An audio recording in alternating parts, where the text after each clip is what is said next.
So much, Zeke, and yes, it has become Legends. And this is what we're having here, a finish of a legendary proportions. Game 12. I am Sancho West alongside Sundown, and what a crazy ride we be having here, as they say. And this is going to be one of the endings that we have to keep an eye on. The people on the bubble, we have Arkin, Pickus, Wyzep, Mythic, Tony, Mito, Kirachi, Rotary, Stormy Right, Kiriki, Mona, Browner, Toos, Tomsy, and Benji, Mr. Savage, and Lechi, all in danger from not qualifying. But someone who is not in danger of not qualifying is Clement.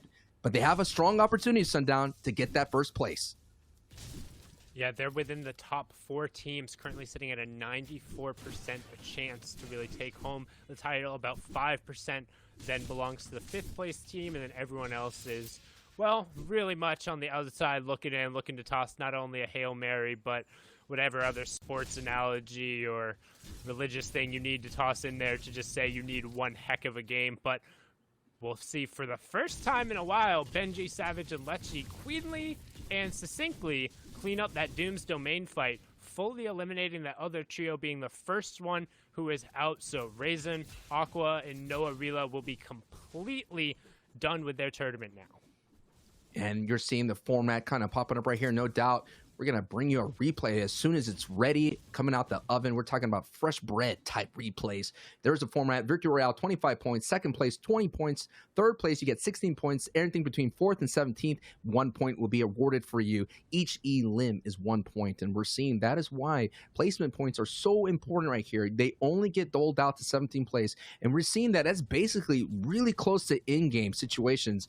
So you got to do all that you can to stay on your feet into that opportunity, but we're seeing teams like who are on the bubble like Snipe, Dazen, and Akusto kind of taking those early to mid-game fights and being that third-party opportunist, going in there, trying to sneak away some elims and getting disengaging. And they've been getting very lucky, Sundown, of not getting caught with their head in the cookie jar. They've been getting their cookies and bailing right here. But someone that is being the cookie monster is 4ZR, Nate, and Kezix. And one thing we got to talk about, in set lobby, Sundown, the point distribution is going to be very limited. There's only so many elims you could get. There's only so many placements you can get. And here is Benji, Lechi, and Mr. Savage trying to get into the fight here, into the top 15. Already so far behind. The chances of qualifying are going to be so low. But someone like Benji is Mr. Clutch, and definitely he can get it done. Yeah, and this is one of those situations where, yeah, you kind of have to alpha up on Dooms and win the match if you really want to get into that guaranteed top 15. And Benji just putting in work with the burst rifle, the 2-tap coming through, going to be able to pick up Noah Riley there. And honestly, I want to see more of this stuff from Benji, Lechi, and Savage, where they're going aggressive onto the opponents and trying to kind of cycle out those 1v2s and those 1v3s. I think they're the slightly better pair if they go aggressive right away. However, they usually aren't doing that, and that's given Rezon and Co the opportunity to spread out a little bit more and get control of the vault. However, the 3 points here, we'll see if it's enough to keep them in contention, because again, they're about 25 points off of the pace to qualify right now. That's the Victory Royale, plus whatever eliminations they can get in. So it would take a whole lot, but they're more than capable of doing it. And they definitely dropping down that say so TikTok emote. One of my favorites out of the core right there. And it's just the vibes are there. So you see that they're still vibing.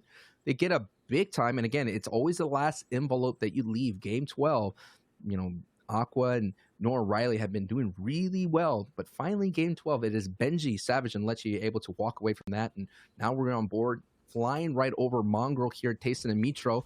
They're taking a look at their elims. They look like they were able to get Jaspe and Marine out of this for a temporary moment. Who knows who is left out of that trio to kind of solo dolo it. And that is the opportunities there. If you at least survive and walk away, you get another chance. And that's why a lot of people out there have been enjoying trios. We've been seeing that chance pay off, getting you those crucial placement points, getting those crucial eliminations, getting those highlight social media plays that Thomas HC has been doing. And those are the things that's really cool about trios, that your ride's not over. You could use the reboot van. You could come back into the fray, Granted, you'll be in shambles, but you could find something, some leftovers to get you into a better position and ensure that you're going to have a better run here. Again, this is Game 12, ladies and gentlemen, Week 1 of the FNCS Chapter 2 Season 4 Trios Edition. We've been waiting an entire year of Trios competition to return, and it is here, and it is in full force. And we're seeing another team that is on the bubble, basically coming in at 16th before this battle here with a truck rotation, and they got to be careful. Now, one thing I've noticed here as well, Sundown, Storm Surge, not really a factor here in Dame 2 as much. Yeah, there's been enough aggression coming through both in kind of the first couple circles off of those initial drop spots, and then also before kind of that fifth circle. Generally, it's kind of the gatekeeping that happens during 3 and 4. But we've also seen teams just pressing fights in the mid game. I don't want to say for no reason, but it feels like kind of just like a skill check, being like, yeah, we can get these guys, when in most circumstances that hasn't really been the case, and it's resulted in a lot of partial trios. If you've noticed that generally towards the end, with the exception of kind of Thomas and his couple of clutches, the games have been closed out by either the full trio on the high ground or a full trio on the low ground, just staying hip to hip. And I think that's having to do a lot with players just getting picked off during the mid game. But right now on board here, Wyzip, Homino, Erkin, Homino, Pickus, Homino being another one of those French orgs, this trio, another full French trio, I believe all of them communicating and utilizing that part of the French community. There's a number of them. I believe we have 4 that are majority French trios who are in this final. There might be a couple more who are like partial splits going through, but they've done a really good job of having consistent games. They haven't had really that kind of signature game, really that top 5 performance, but they've been getting their placements. They haven't been getting knocked out early. I think they can really put that down to this reliable scavenger route that they have. It's one of really the 2 on the map, and they've been able to kind of assert themselves over the course of the game on this.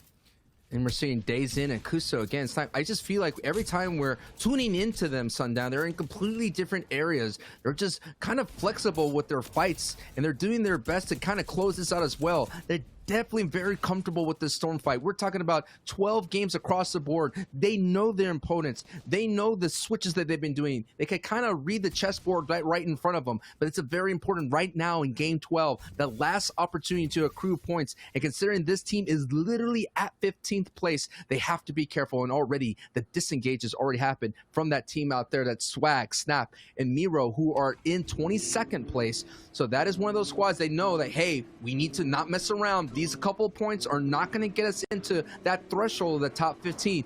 Let's kind of take a step back.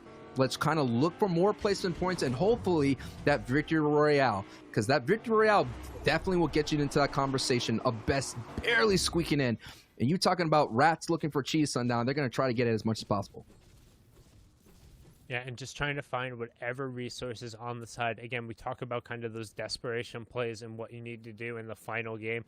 And largely it's going to come down to taking these safe rotations, being as safe as possible, and not getting caught. Because if you do get caught on one of these quote-unquote safe rotations, it then automatically flips all the way around, which is why I kind of like to call it like a 90-10 in a lot of circumstances, where 90% of the time, super late Storm rotation, you're not going to run into anybody. You're going to be fine. You'll have enough room. However, the 10% of the times when somebody sees you on that rotation, you are just absolutely have no control anymore. You are completely at the mercy of the other person who is sitting in that zone, and they're able to put the pressure down on you. And right now, Rotary, Stormy Right, and Kiriachi up on the high ground, trying to put a little bit of pressure on this opponent beneath them, and instead going to opt to hit the rift and head center zone. I think actually another team, a team hit it before them, and they wanted to ensure they got the rift and didn't get locked out. That's Advise, Jachu, and Paco, who have been doing that kind of sentinel scavenger rotation, one of the other very few kind of viable scavenger rotations in trios.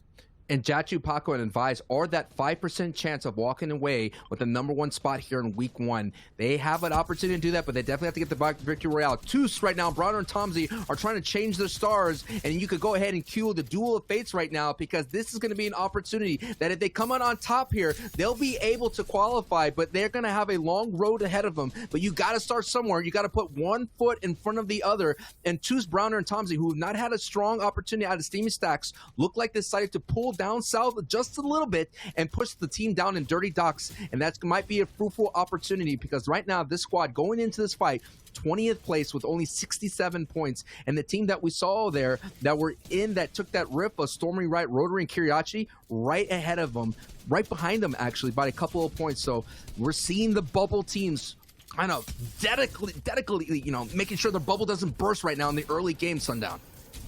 Yeah, and a huge shot coming out there with the charge shotgun. Gets the wall replaced, but now you're going to actually see a key weakness of the charge shotgun. In these wall-to-wall fights, you have very little initiative. Even if you get the wall, you're reliant on the opponent pushing in and taking the fight against you, which is a mistake against Toos. This man hits his shot. Don't try him. Make it 1, make it 2, make it 3. 3 key eliminations going down over Toos, Browner, and Co. Going to feel very good about that in the space and materials they get. They couldn't afford to go down there. They wanted to keep their qualification hopes alive. Again, the Homonym Trio, another team that really wants to stay away from that. Meanwhile, Sturzix, Vettel, and iDrop is the team who's contesting for that #1 spot. They're right up there. They've been consistent wire for wire, and coming into this match, they were down 7 points to the top 2, who were tied at 171. So 171 was the lead coming through on the day. You can ignore that yellow number to the left. That's just the single day score. We'll keep you up to date on the cumulative.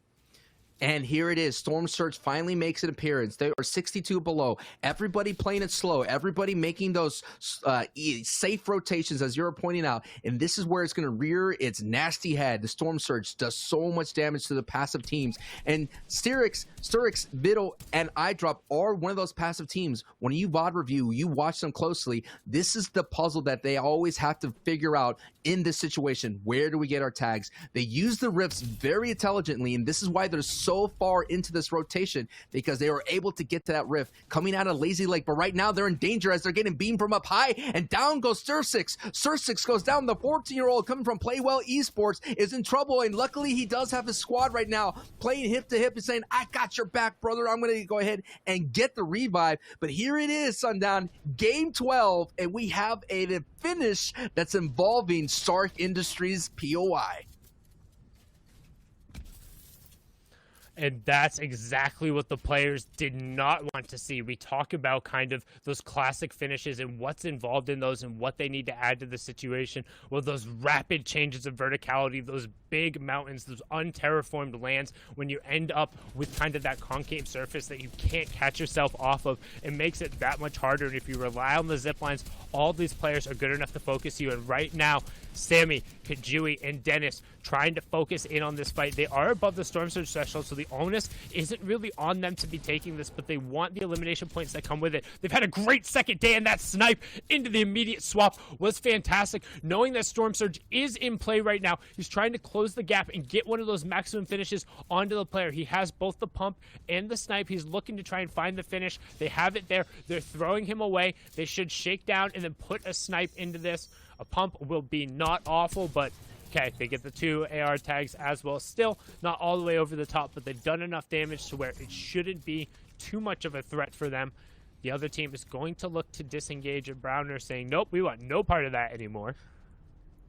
Man, Sundown, Browner and his Toos, that is the team that they need to stay on their feet because they're in 20th place. This team that they're fighting right now, Dennis's squad, they're already qualified right now. Yes, they're on the other side of the bubble. They're at 12th place right now, so they still have work to do. Sammy, Dennis, and Kuji have to do really well just to keep it going right now. But wow, they are going to go ahead and just shut the story of Toos and his trio at this moment right now. So this is not looking good. It is all up to Browner to get the job done because it's so scary right now. This is game 12. You worked so hard. You competed for hours here. And this is essentially your third day. They've all been competing since Friday, essentially making it to the spot, going from opens, going to round one and round 2. Leslie had essentially a semifinals type vibe here, and now you're in round 3.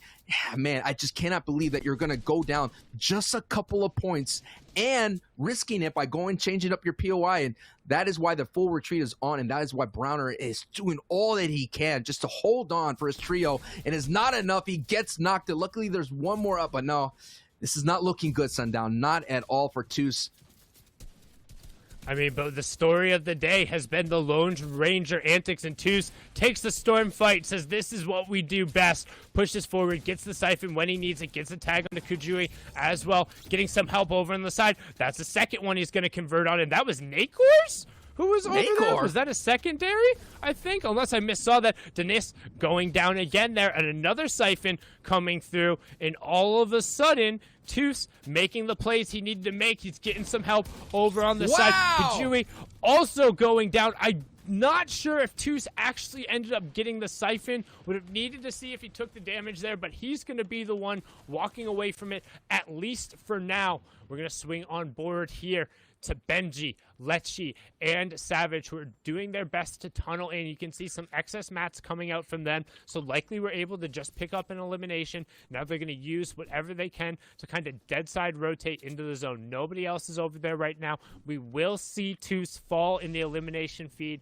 Finally there to Will Powell going down in 21st. So some heroic efforts to get the last couple elimination points, but with so many placement points still on the table, 21 trios remaining, 59 players left. His odds of making that top 25 or top 15 are slim to none. Now hopping on board here, Mr. Savage, you can see nice little body shot snipe coming through. Will they be able to pick it up? They do get the down in the conversion right away. Bomb comes out. Can they close the gap and pick up the Dutch trio? And this is going to be one of those endings that's going to be scary. We're not in the half and a half out yet. We're about to get there. We're in the zone 4, but the zone 4 is half on Stark Industry, half off of it. And anytime in a competitive setting, it is Polar Peak 2.0. You're going to have to find a way to get out of it. And it is not like on a low elevation here. It is a high cliff right then and there. And considering that there's so many people like Benji Fishy, Mr. Savage, who are on that cusp, on the border of not qualifying, it's going to be a big-time fall from grace for them right now. And the question is, if they do not qualify, does this squad stick together for the remaining weeks? We all know the EU, they kind of solidify all that as Lecce picks up a big one, and Lecce is going to be that part of the trio, Sundown, that has a lot to prove. Already, Benji Savage, really well decorated. Lecce coming in as all those people have basically a lot of pressure on him to kind of pull through and compete at the same level as his decorated duo. I mean, Lecce's been around the block a number of times. He's no stranger. I think he very much so belongs in this with this pairing in this trio. I think it makes a lot of sense for them. I think they just need to game plan a little bit stronger together, honestly. But right now, as we come down to the final moments, we're going to spend a lot of time focusing on that top left and seeing when we see full eliminations, when players go down, and the key names from the players who are in that top 4 and the top 5 and the ones who are on the bubble. As right now, we see that half in, half out zone, and it's about 95% on top of Stark, which, if anything, is okay, but if that next zone pulls down into the right, we're in for a whole bunch of fun, and I say that in a real sarcastic way. It is one of the roughest zones for the players. They're forced to use all of their utility just getting up kind of that sheer space, and that's why you see them right now getting so much priority on this outside southern part of the zone, because it's the easiest to rotate off of, and if you can establish a route back down, it should theoretically be the one place where players look to retake. And right now they're trying to secure some space over on the side. And, you know, these are the things that the people that kind of land in Stark Industries, the Mitros, the Mongrels, they're going to have a strong advantage. As right now, a high team right now, a new star into the trio scene, Vettel, Steer 6, and iDrop lose Vettel right there, and the big-time beams from Benji. So the old guard is trying to hold on and not let the newcomers take the stage, but it's still Benji's, Lecce, and Savages are still in danger of not qualifying, so they got work to do in front of them. So I'm wondering, where is Mitro, where is Mongrel and Tayson? They have that ability to hold height. And as much as I want to see these teams on the bubble, Thomas HD's team has been popping off in the elimination feed, and they're the ones trying to close the gap and push in towards the top. I want to see a perspective of where they are and what they're doing to try and get in towards the top. They were fourth coming into this, but they've been the ones who have had the most amount of eliminations. And now with Nate going down as well, 4ZR gets an elim on the Anto. We need to see if those get confirmed. Right now you have Lecce pushing forward, picking up into our placement thresholds as well. So full trios going down now. We'll will signify a point going across. 2 points for every trio who is left in the lobby, and it's all going to come down to this: whether or not these trios end up in the top 15 and who's able to take away the top spot. ForZR seems to have defended off the down on Nate for now, but so many of the top dogs are still in this lobby, and right now we have Savage in the bottom right, Lecce in the top right, both of them setting up bouncer plays. As we see that full moving is staying on top of Stark, so avoiding the big drop off for now. Yeah, and it is about to go down. Game 12 here. Placement points are doling out. Momentum is happening right now. Rotations are popping off. Elims are popping off in the feed. Mongrel, Anas picks up one. Nate goes down. iDrop goes down. So that is that trio completely out. A new star on the scene, like I mentioned, who was holding on to first place after day one. Hey, congratulations. You competed with some of the best, and at least you qualified in the top 15. But this story that we're watching right now is Lecce, Benji, Savage trying to do their best to get back into the top 15. After game 5, they were down by 20 points. So now it's the pedal to the metal. It is time, like Zeke said, do or get eliminated, and Lecce is putting on the eliminations right now with this backside control, being the fragger for Benji and Savage. And he's the one who's patrolling the backside of the zone. You talked about it perfectly, but keep an eye on that top left as ForZR is still up and on his feet. Cammy being taken over. That's a full Elim coming out from Lecce, and a nice little bouncer combination, keeping the team mostly together. Lecce now up to 70 Elims, 10 for the entire team as we close in the top 10. Really well done from them. ForZR getting another Elim right there. Savage also being able to clean it up. ForZR getting the confirmation on there, but Savage closing the gap onto ForZR. That'll be a full cleanup. Thomas HD still picking up eliminations in the feed. Anas finally going down as well. Thomas will finally be cleaned up going on there. You can see the rest of his trio going out there outside of that top 5. We have the Become Legends trio there, and right now, Mongrel, Mitchell, and Tayson up on the high ground, but can Mr. Savage put the rest of the team on his back? Benji is still there with him. Uses the shockwave to get together. Uses a second shockwave to then just be ripped out of the sky from the high ground. Tayson sends his regard and says, good luck on the bubble. It's all down to Benji. He's in the bottom right, and you have Mitro in the top right trying to shut him down. We have so many things developing. We have the Become Legends trying to get the back-to-back, the first time done here on the grand stage right now. Mongrel, my answer has been answered. Where is he? He's at height right now, but the story is Benji. Can he clutch again? Who's able to clutch in the opens with 10 HP and a dream. Benji's ride can continue, or it could go down right now. On the outside, goes for a mega bounce. Does he get all the way to height? No, he gets very close to it. On your bottom right, Benji is cooking and going on all cylinders, but he's going up against the god tier squad right now, and Tayson is taking so much damage as this goes back up north, and now it's going to be a battle between Benji and Mongrel in his squad. Leo still holding out, but Benji gets eliminated as Mitro closes that door right now, and it is Leo all by himself. Mongrel, Mitro going toe-to-toe, the duo, and yes, getting the victory royale. Wow, what a way to close out this game 12, going to Mongrel, Mitro, Tayson. What a big time finish, Sundown, and look at all the builds.